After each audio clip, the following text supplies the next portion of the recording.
Hello friends, Indian online class में आप सभी का स्वागत है। आज मैं इस वीडियो में आप सभी को धातु और अधातु को याद करने का ट्रिक बताने जा रहा हूँ। इसमें सबसे पहले बहुत ज़्यादा कठिनाई होती है कि जब हम अधातु का गुण, धातु का गुण, उसका रासायनिक गुण, धातु का रासायनिक गुण सभी उसके गुण के बारे में मैं पढ़ लेता हूँ, लेकिन बड़ा बहुत ही कन्फ्यूज होता है कि रट्टा मार रहे हैं कि यह धातु है, यह धातु है, यह धातु है।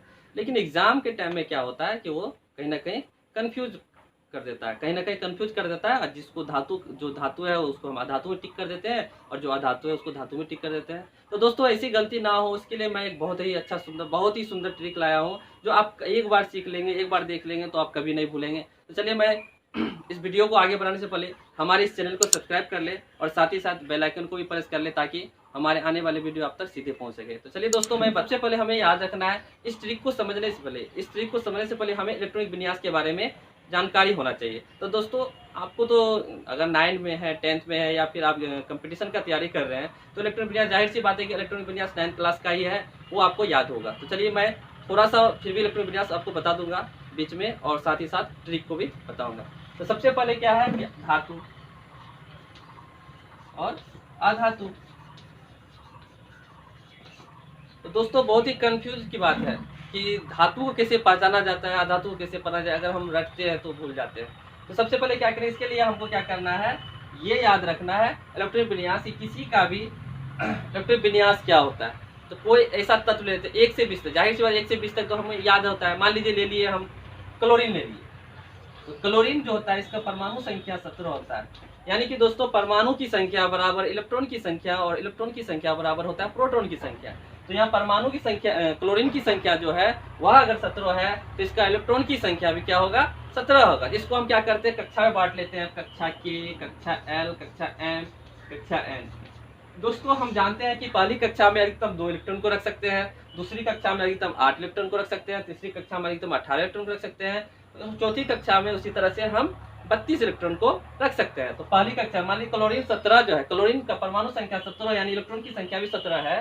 पहली कक्षा में अगर 2 इलेक्ट्रॉन रख दिए, पहली कक्षा में 2 इलेक्ट्रॉन रख दिए, तो इसमें बचा कितना, 15 इलेक्ट्रॉन। यानी कि दूसरी कक्षा में हम 8 इलेक्ट्रॉन रख सकते हैं ना दोस्तों।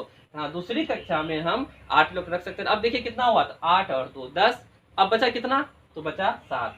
यानी कि दोस्तों, इसमें हम अधिकतम यानी 7। दोस्तों, इसकी बाहरी कक्षा में कितना इलेक्ट्रॉन हुआ, तो 7 हुआ। बस इसी बाहरी कक्षा के अनुसार हम धातु अधातु को पहचानेंगे। तो इसमें देखते हैं कि ये जब 7 हुआ, तो दोस्तों ये जानते हैं कौन सा इलेक्ट्रॉन होगा, सॉरी कौन सा धातु होगा, ये धातु होगा या अधातु होगा। आप ही थोड़ा बस गैस कर लें, अगर गैस करके हो सके तो जल्दी से कमेंट्स में भी बता दें। तो दोस्तों, यहाँ देखते हैं कि क्लोरीन 17 है, 2 8 7, तो दोस्तों ये अधातु होगा। क्या होगा, अधातु।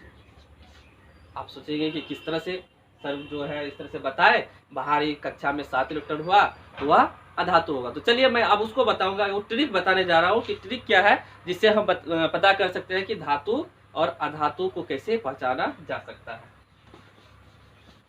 तो सबसे पहले क्या करेंगे, हम लिख देते हैं अधातु, सॉरी धातु, अधातु और उपधातु। दोस्तों, जैसे मैंने इलेक्ट्रॉनिक विन्यास कराया, इलेक्ट्रॉनिक विन्यास में जो बाहरी कक्षा है, बाह्यतम कक्षा में जो इलेक्ट्रॉन होता है उसको संयोजी इलेक्ट्रॉन भी कहा जाता है। तो यानी हम लोग क्या करेंगे, धातु और अधातु और उपधातु को पहचानने के लिए हम लोग क्या करेंगे, संयोजी इलेक्ट्रॉन को हमेशा ध्यान में रखेंगे। तो देखते हैं कि धातु जो है, धातु बाह्यतम कक्षा संयोजी इलेक्ट्रॉन 1 हो, 2 हो या फिर 3 हो, तो यह जो है किसी भी तत्व का संयोजी इलेक्ट्रॉन 1 हो, 2 हो या फिर 3 हो, तो वह धातु होता है। उसके बाद अधातु, यानी कि जिस एलिमेंट का, जिस तत्व का संयोजी इलेक्ट्रॉन 4 होता है, यानी दोस्तों 4 जब होता है तो वो साझेदारी करता है, या तो लेता है या देता है। तो ये धातु, ये जो होता है 4 जो होता है, ये होता है उपधातु। जब किसी तत्व का बाह्यतम कक्षा में 4 इलेक्ट्रॉन होता है तो उसे हम उपधातु कहते हैं। उसके बाद 5, 6, 7 और 8, यानी कि 5, 6, 7, 8, यानी किसी तत्व का बाहरी कक्षा में 5 इलेक्ट्रॉन हो, या फिर 6 इलेक्ट्रॉन हो, या 7 इलेक्ट्रॉन हो, या फिर 8 हो, तो यह हो गया अधातु।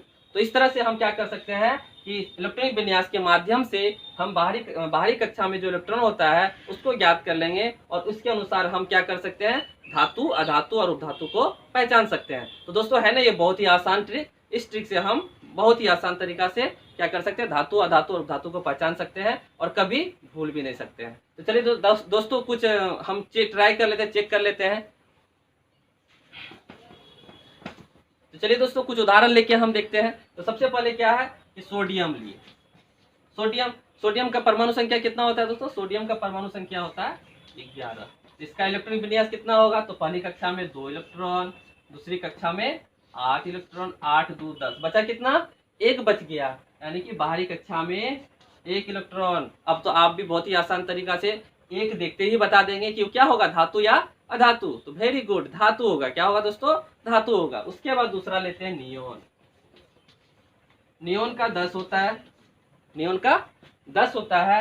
इसका भी क्या करेंगे, इलेक्ट्रॉनिक विन्यास कर लेंगे। तो पहला 2, दूसरा 8 और कुछ बचा दोस्तों। तो देखते हैं कि 10 है तो 2 8 10। तो इसकी बाहरी कक्षा में कितना है, हमको देखना है बाहरी कक्षा। बाहरी कक्षा में 8 इलेक्ट्रॉन है, यानी कि इसको भी हम बहुत ही आसान तरीका से बता सकते हैं कि ये क्या होगा, धातु या अधातु। तो दोस्तों ये क्या होगा, अधातु होगा। क्या होगा? अधातु। अब दोस्तों ले लेते हैं सिलिकॉन। इसका 14 होता है दोस्तों। इसका जो परमाणु संख्या 14 हुआ, इसका मतलब इलेक्ट्रॉन की संख्या भी कितना होगा, 14 होगा। अब देख लेते हैं 14 होगा। पहली कक्षा में 2 इलेक्ट्रॉन, दूसरी कक्षा में 8, तीसरी कक्षा में 4, क्योंकि 8 2 10 बचा 4, उसको लिख दिया। अब देखते हैं कि ये 4 जो है ये क्या हो गया, ये संयोजी इलेक्ट्रॉन हो गया। यानी कि कक्षा की सबसे बाहरी कक्षा में जो है, यानी कि तत्व की सबसे बाहरी कक्षा में इलेक्ट्रॉन है और ये क्या है, 4 है। दोस्तों मैंने बताया थोड़ा देर पहले कि जब बाहरी कक्षा में 4 इलेक्ट्रॉन हो तो वह क्या होगा, वो धातु होगा। क्या होगा दोस्तों? वह उपधातु होगा। तो इस तरह से हम धातु, अधातु और उपधातु को पहचान सकते हैं। चलिए इस वीडियो को मैं यही समाप्त कर रहा हूँ। अब तक के लिए बाय।